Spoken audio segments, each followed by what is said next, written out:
you know that is you, That right? is You know that is you, that but is not me. it's photoshopped. Look at your legs, bro. Look how funky your legs are. That's not me. But that's not me. They photoshopped you, bro. That's all.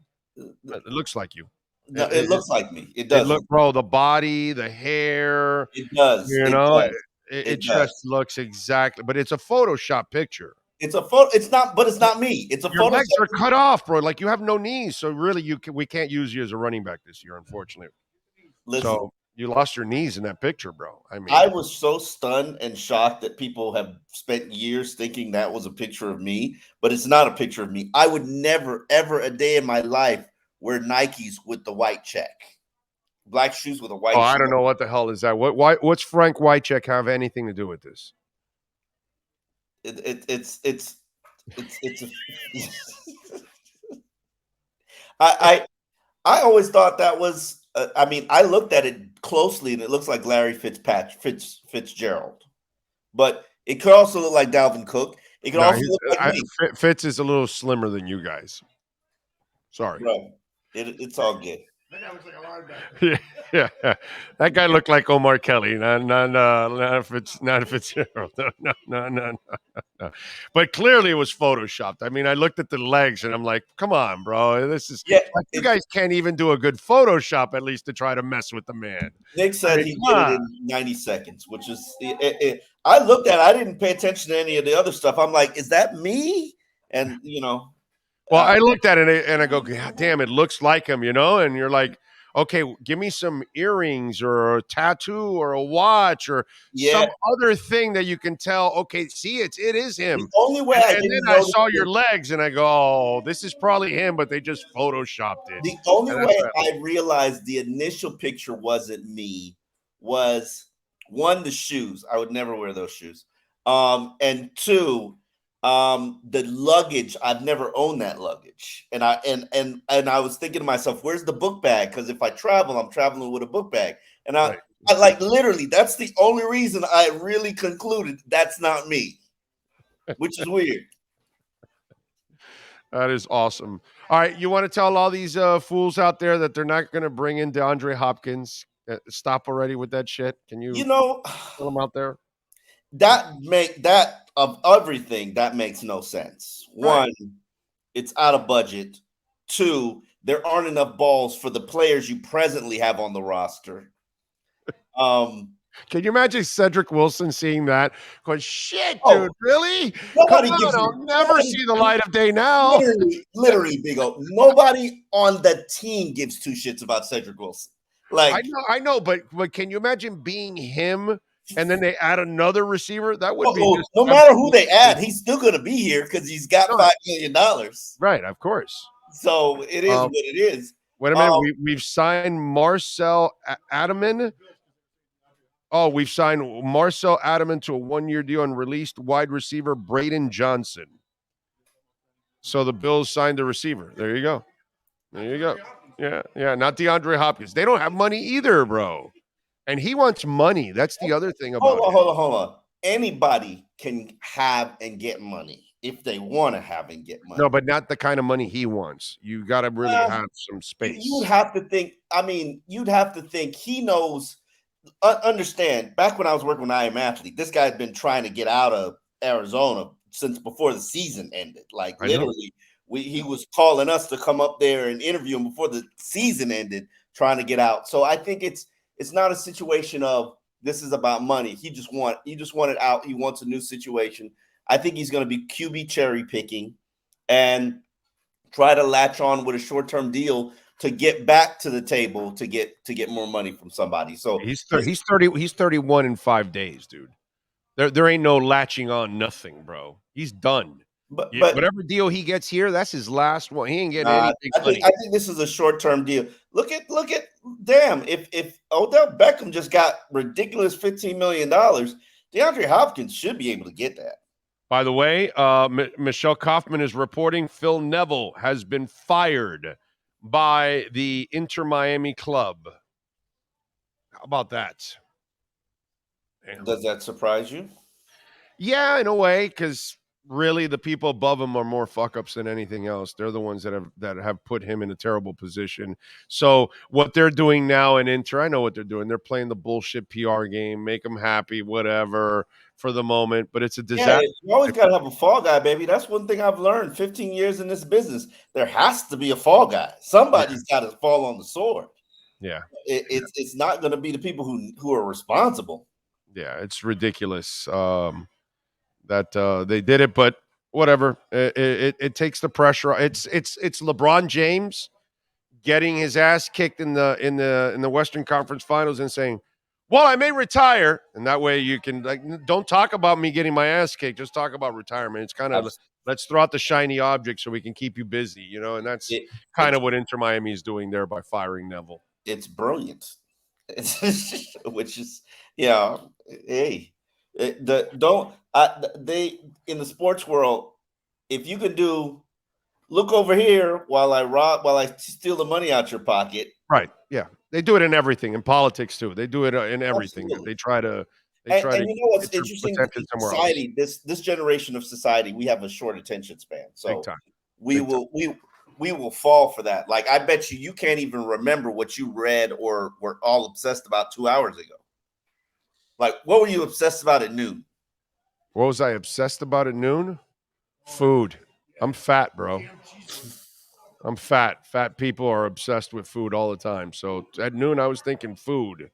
What's the best date spot you know in South Florida? Oh God, I'm not good with that. I've been married for nearly 30 years. I don't mean you can't. You're not supposed to be taking her out. I take her out, but we don't do that dating stuff. That's like it's like she doesn't want to go for it. You love food. That doesn't mean she doesn't want to go to Komodo and do it big and do the or to Joe's Stone Crabs. I hear it's oyster season, so I'm like I'm trying to figure out what my game plan is. Am I going to Garcia's? Garcia's is fantastic, but not necessarily romantic. I agree.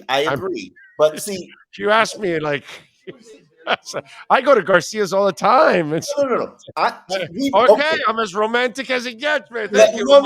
Yeah. Right now we're talking good honey. Right now we're talking food spots. But you need a good date spot. I'm trying to figure out. I'm doing 2 months of prep work for my wife's birthday. So I'm trying. Somebody's got Dairy Queen there. Who? Dairy Queen. That's get a heart-shaped cake at Dairy Queen and share. And stay away from the hot dogs, of course, because I don't have good experiences with Dairy Queen hot dogs. That's for sure. I'll eat not. What can I tell you? I'm not eating it. I'm a brave soul. I'll tell you what. I like the sushi place in the Hard Rock. Oh yeah, okay. Kimono, Kohuo, Kono, Kuno. I don't know what the hell it's called, but that one, that's a nice place that I can take my wife, and I think it's decent place, nice romantic type of place. Okay, I will keep that into consideration. I think it's Komodo. I don't know. Yeah, I'm not sure I've ever been, but I'm up for it. I'm game. It says Omar giving tips to romance to Big O is like Biden explaining the debt ceiling. Yeah, it's pretty accurate. Hey man, that's pretty accurate. I know I'm on my second marriage, but I'm pretty good at this dating thing. Romance. I got that on. I got that on tap. Okay. All right. See, but so where are you taking her? Finally, I haven't figured out. But her birthday's in July. I'm just like doing some planning right now, which is why I'm like asking people around, like, what's a good date? How about Monty's down in the Grove? It's got a seafood. You're right on the water. You could take a walk there. I don't think it gives birthday dinner vibes, but I'm not. Oh, you know what gives birthday? What's that place that I go to? At in Merrick Way. It's a really nice restaurant over in the Gables in Merrick Way. Yeah, just give me a list of Merrick Way restaurants. in Coral Gables. And that's that new area that they created, that there's a whole bunch of restaurants and bars and things like that. There's one there. I forgot the name of it. Huh? Is it an Italian place? There's a place there that I go with my wife. That's really nice. You been to that place in Gables towards the end of Ponce de Leon? I You know what I'm talking about? Merrick Way? yeah, I do, but I'm not down south that much anymore. Oh, So okay. All right. All right. Well, yeah, that's one area that I definitely yeah. would go to. All That's right. north for People, you. That's north for you. that's way east for me Yeah, actually, yeah, because yeah, I'm yeah, way west, bro. I'm close to Chrome Avenue, dude. yeah, yeah. Huh? That's it. That's it. That's Well, it. Zuka, is it called? Yeah, that's it. Yeah, Zuka. That's the one. you That's the see it. one. Okay. Anyway, people are asking because today, obviously, a lot of money was freed up. Mm-hmm. Okay, so forget about the whole DeAndre Hopkins or even the Dalvin Cook story. No, we can't forget about Dalvin Cook. I like the Dalvin Cook story. Yeah, is he going to take a $3-4 million deal? No, but he might take Okay, an so you can 8. forget about Dalvin Cook. He might take an 8. You got 8. They're not going to give him 8. They're not giving him money. If he wants to sign a low end deal here, then they're open to it. If he wants to sign for money, he's going to go somewhere else, Omar. They're not paying him. They're not going to pay him. They're not going to pay a guy that much money, so then he's part of a rotation. And then at the same time, you're going to be pissing off other people too in the process. So Because all of a sudden, Mostert, Wilson thought they were going to be, the centerpieces, and now they're going to take a back seat. Because if you bring in Dalvin Cook, everybody takes a back seat to the guy. but you know what? If you do bring in Dalvin Cook, and I'm a supporter of it from this standpoint. I think, and as I said from the very beginning, we had these discussions 2 months ago. You add an elite back to this team, you are a Super Bowl contender.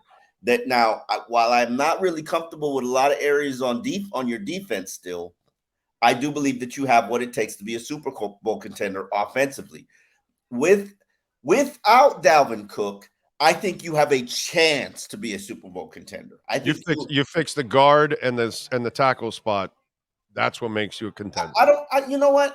And I'm watching, and I know there are no pads. I think that they've got enough athletes to figure it out. And I've seen this stat that people keep sharing around on social media of year 2 in this offense with Mike McDaniel. Everywhere that they've been, they've drastically jumped up in terms of rushing efficiency and rushing production, and that's encouraging. That's something that's good to see.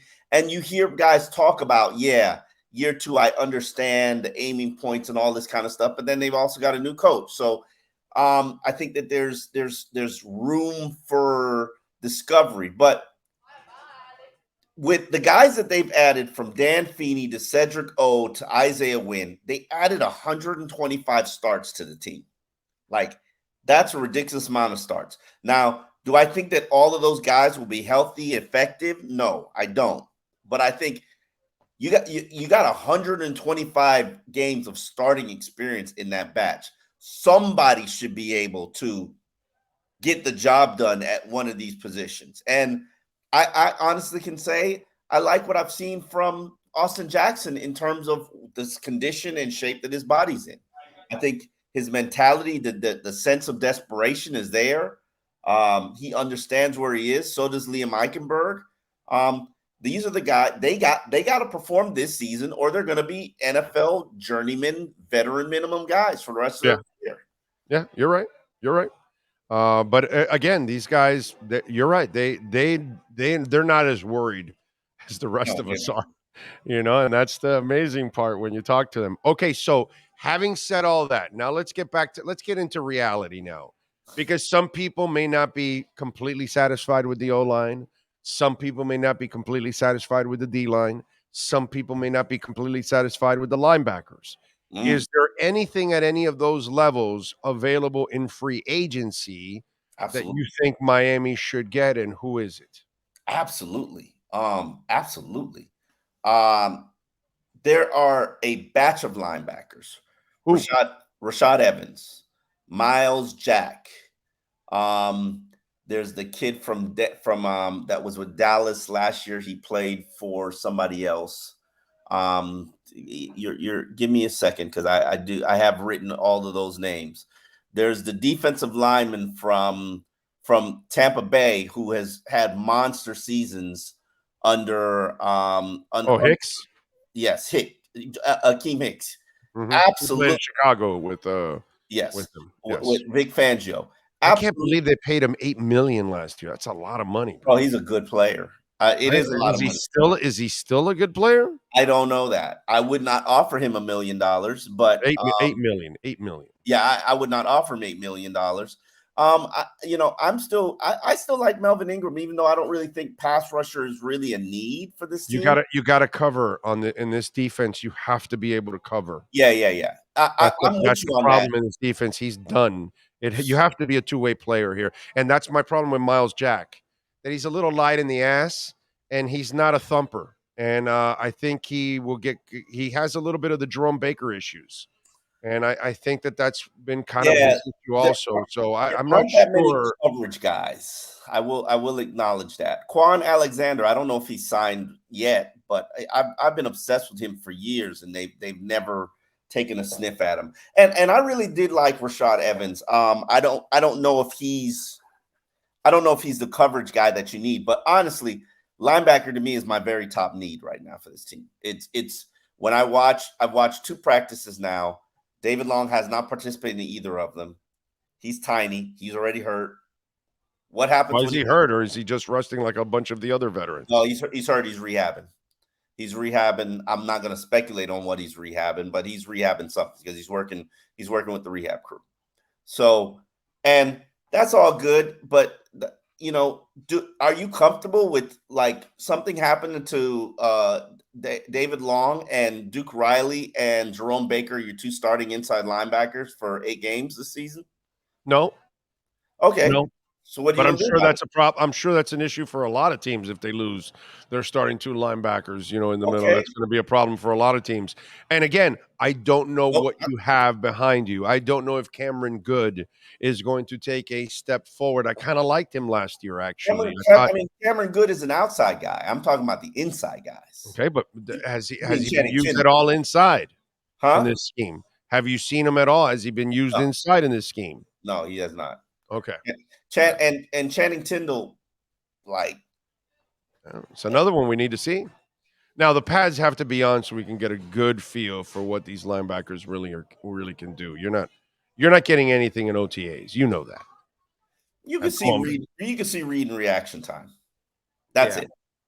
yeah, but But it doesn't still equate to making the play, and that's what absolutely, you need to see with tackling and everything else going on and hitting. Is you need to see them get through the traffic and yeah. and break tackles and make tackles and all those kind of things. So you just don't get to see that in OTAs the same way. But yeah, that's definitely a concern on linebacker. How about on D line or O line? You talked about Akeem Hicks. Anything else that might be intriguing at O line or D line? You think? No, there's nothing out there D line wise except for Akeem Hicks that intrigues me. I say this as well. Safety is a concern for me, and maybe it's a concern because I'm not seeing anybody who plays the position actually out there.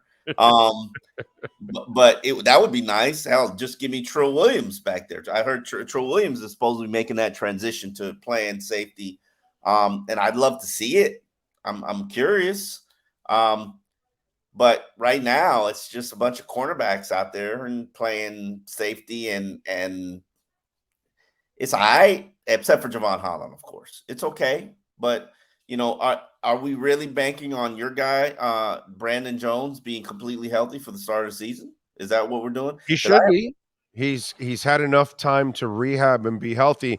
My bigger concern is because I know how much cover, like we just talked about the linebackers, coverage is so important in this defense because that's how he F's with the offense. That he changes the looks, but that's because a lot of the players that are on there are very versatile. okay, And so and that's where Brendan was making the steps forward as a coverage guy last year. he He was. was showing improvement in that area. but it's just not improvement what you need for Fangio. You've got to be really good. And so that's the part that I don't know. Is he going to make it from making the improvement to being what Fangio needs? I Yeah. don't know. And I think that's why you're seeing Vernon McKinley a little bit in that mix too, because I think Vernon is a guy that actually has really good cover skills. So you're going to see some of those other cats trying to battle in that position Yeah. at safety. If Vernon McKinley is your answer, and no offense I'm to just him. saying he's one of those guys. I have to look at the roster at Yeah, all those. they got Elijah Campbell out there, and Right, he's Elijah Campbell's the other guy. Yes, yeah. exactly. If that's your answer, nah, we not good there. Yeah, So yeah. I don't know. I don't know. It's super early.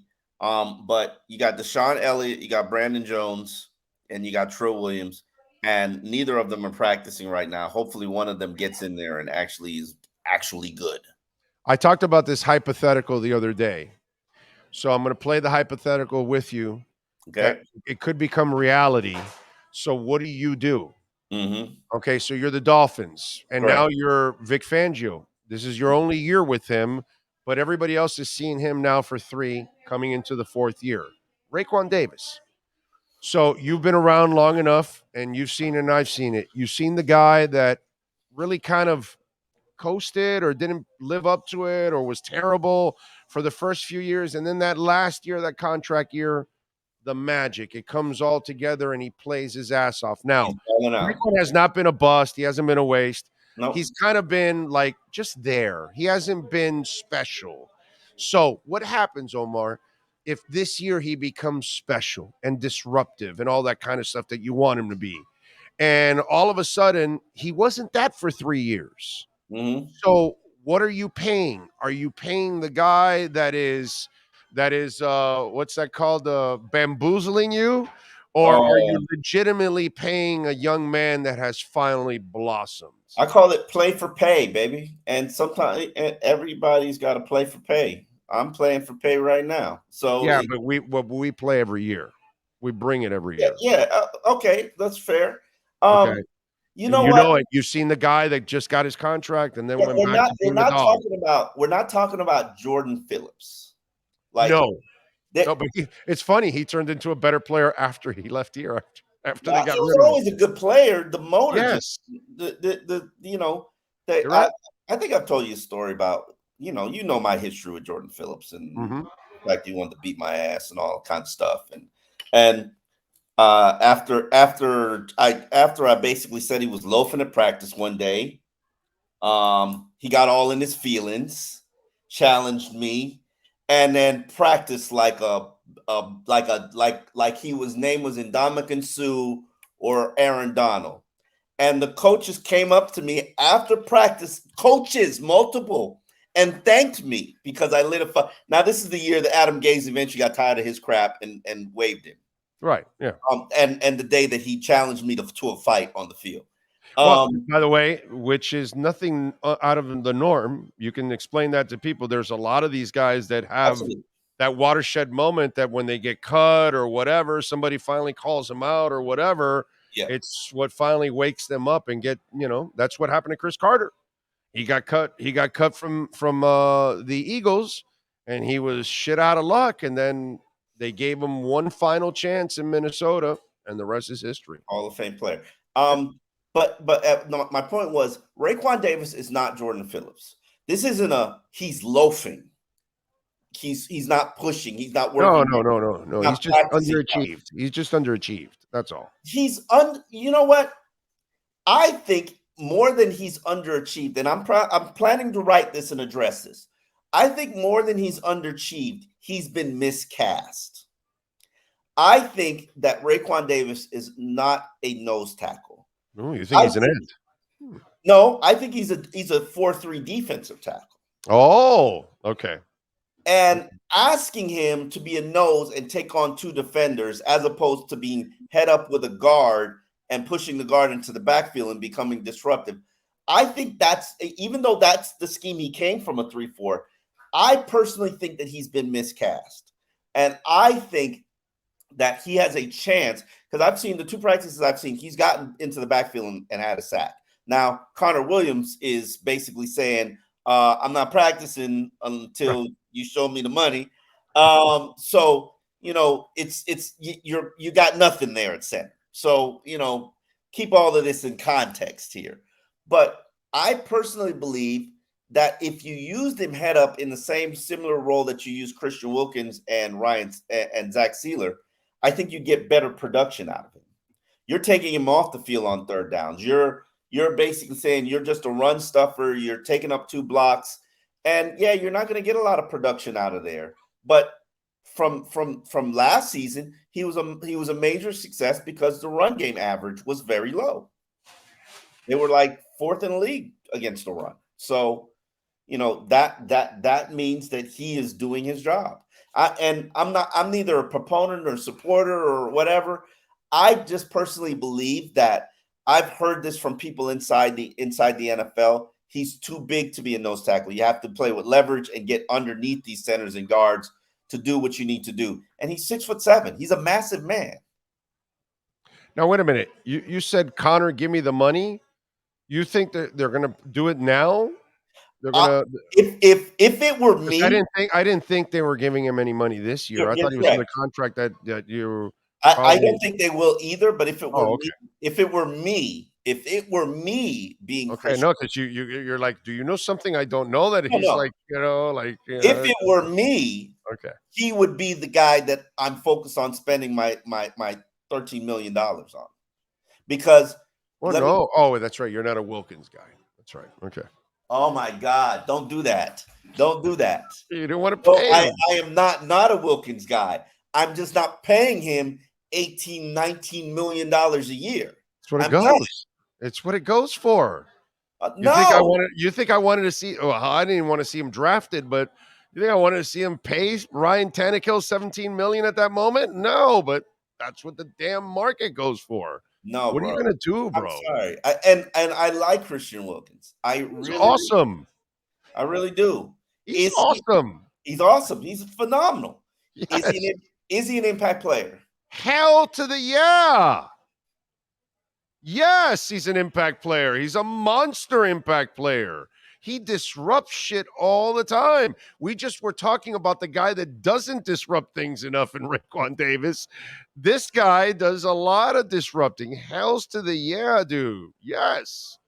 I'm a big Wilkins guy, bro. And by the way, I'd like Raekwon to be a little bit more like Sealer. What's all I'm asking? What's more like Sealer? Like he's disrupt a little bit more, not just hold up, but make some plays too, man. Do a little something there from that position. Maybe those guys, and I don't know this because I'm maybe they're eating off his plate, the plate that he sets for them. Like Tim Bowens. I got you. Maybe he's taking on two. But Tim Bowens was in a 4-3. So yes, it's different. It's like And I think he was now. You might be onto something here. Here, let me run something through that you and I may really not know. Like Tim Bowens knew his role. He loved it. He excelled at it. And he knew that he wasn't going to get a whole bunch of sacks or he wasn't going to get a whole bunch of stats, that he was holding up a couple guys so Zach can then, roam and do his thing, which I'm sure when Zach goes into the Hall of Fame, Tim Bowen will be there and will be mentioned in the speech. I guarantee you. Who Zach's presenter is? I think it was Jimmy. Right? Is it Jimmy that's doing it? I don't know. No, that was for Jason, right? Jimmy did it for Jason, right? I don't know. You know what? I don't know who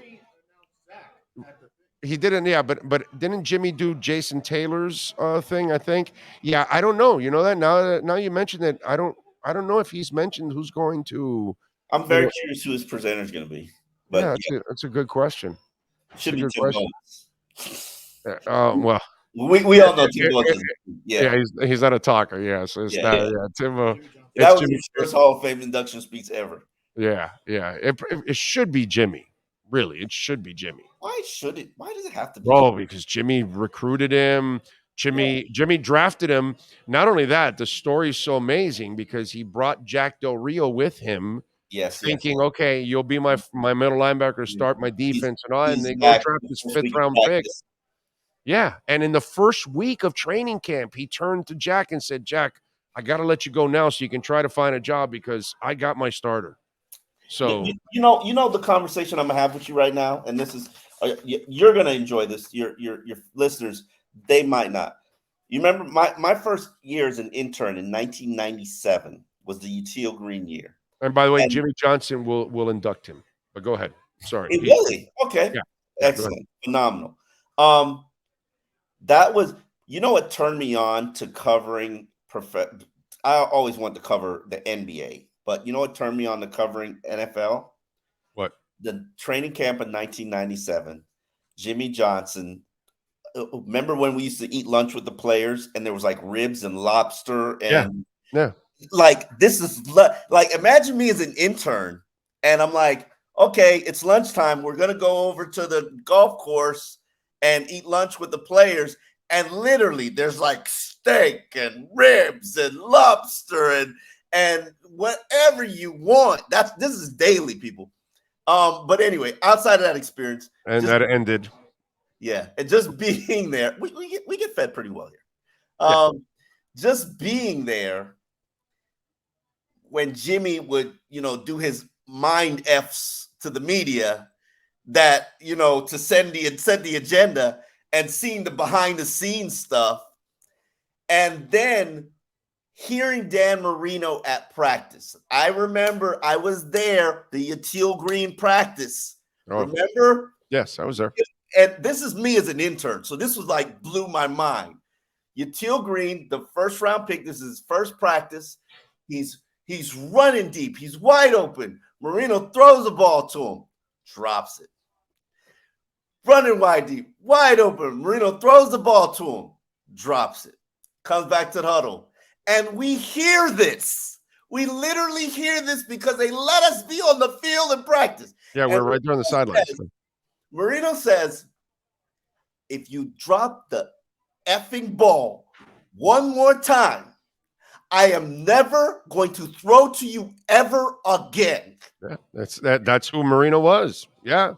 Once he didn't trust you, you were done, bro. You were done. Next snap, teal girl runs around, wide open. Marino throws the ball to him, drops it, tears his ACL. Yeah. I still remember the day of the draft when he tells, no more tears and pulls. And I'm laughing at Jimmy inside going, bro, did you watch him at the University of Miami? Because at that time I would bounce back and forth between the Dolphins and the U. Mm-hmm. And so, and back then also in the U, we could stand on the sidelines all 4 quarters. Oh yeah, I used to remember that. Practices where I could be on the sidelines and watch it. I could go in the damn huddle if I wanted to. Back in the day, up until I don't know, maybe 15 years ago, they changed it or something like that. It was changed. Randy Shannon changed it. Oh, figures. Anyway, so I know somebody changed it, and you couldn't go. You had to wait till the last 6 minutes. And we could watch every second of practice. They had nothing to hide. Yeah, and you knew who could play, and you knew who couldn't play. Right. No, it was great. And that was a different era. That was back when they were actually good.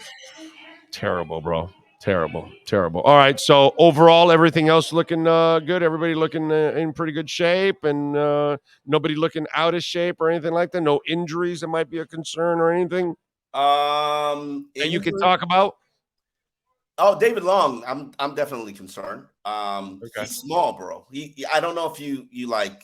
He's small. I haven't seen him up close, so no. Oh, he's small. I know you've told me that a couple times already. And I see now why Tennessee was like, yeah, we're good. There's going to be some injury concern because that's a very physical position. Yeah. So that position has me concerned. I told you I'm concerned about safety. Obviously, your top 3 guys are kind of out. So, by the way, is Long thick? No. Okay, because Zach wasn't big. No. And he's going to the Hall of Fame, and yes, Sam Mills wasn't big.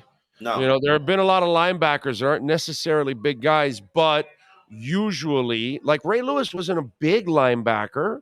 He wasn't like a tall linebacker, but he was a thick linebacker. Yeah. You know what I mean? So that's how some of those guys offset it. I say this to help people understand and put it in context. Jerome Baker's your biggest linebacker. Yeah, that's not big enough. Yeah, that's a problem. That's not big enough. Yeah, no, it's not big enough. Jerome Baker is Jerome's, literally your Jerome's biggest. tall enough, but not thick enough. Right. No, Jerome Baker is your biggest linebacker. And if you look at contextually, Jerome Baker is a small linebacker. Right. No, you're right. Yeah, he's a weak side guy. So right. so it does have me worried, a little bit concerned, but they don't seem worried. So, you know. Yeah, because in this scheme, I think your linemen are going to do a lot of the work along with probably your outside backers. Your middle backers might be. I mean, that's good. That's great. But they're going to be plays. They're going to be 200 plays for those inside linebackers to make. Yeah. Yeah. That's 200. Yeah. Yeah. That's 200. I can count on Jerome for 100. He's averaged 102 tackles a season. And still the tough inside stuff. That's the real challenge for those kind of guys. That's the real challenge. I would feel way more comfortable if they added another body. Chosen Anderson looks like an NFL starter still. That's encouraging to see. I like what Braxton Berrios is doing. I think he moves quite well. Drops into the zone. You know Braxton Berrios from UM. He's a shifty dude. Yeah. Yeah, you know what he does. Yeah, he's perfect. Say he's perfect for what this offense is. So receiver-wise, I'm pretty good. Tight end, it's all right. We'll see. It's all about getting Higgy with it, and what's Tanner Connor? Yeah, it's all about that.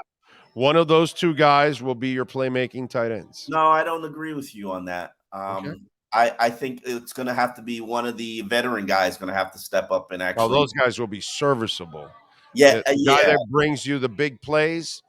That's where they want to get one of those two guys, and I think it's getting Higgy with it.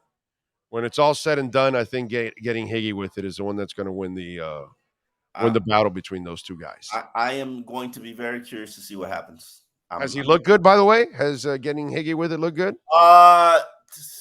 He's okay. He looks like he looks like a rookie, okay. And he'll probably look like those. You know who is looking good? Woo! Mitchell Agude. Okay. All right. And that's one guy. There's your linebacker, bro. You wanted some linebacker help. There you outside go. Linebacker. I'm talking to inside linebacker. Come on, man. Well, they're not going to play him at all inside? No, he's an outside guy. He's a pass rusher. I don't know. Maybe they're switching him around a little bit. Give him a chance. I don't know.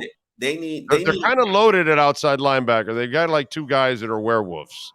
So, that's what I'm saying. Maybe no. They need an instinctive. They need a Zach Thomas. They do absolutely do. They need a Zach Thomas, Kiko Alonso, Carlos Dansby, Donnell Ellerby. That's what they need. God, that would be nice. That would be really nice. All right, follow him on Twitter at Omar Kelly. Catch his work there at Sports Illustrated. Remember, alldolphins.com right there. Once you bookmark that makes you an official Dolphins fan. Have a great weekend, my friend. We will catch up next week. Thank you. Brother. Got it. There you go. Omar Kelly.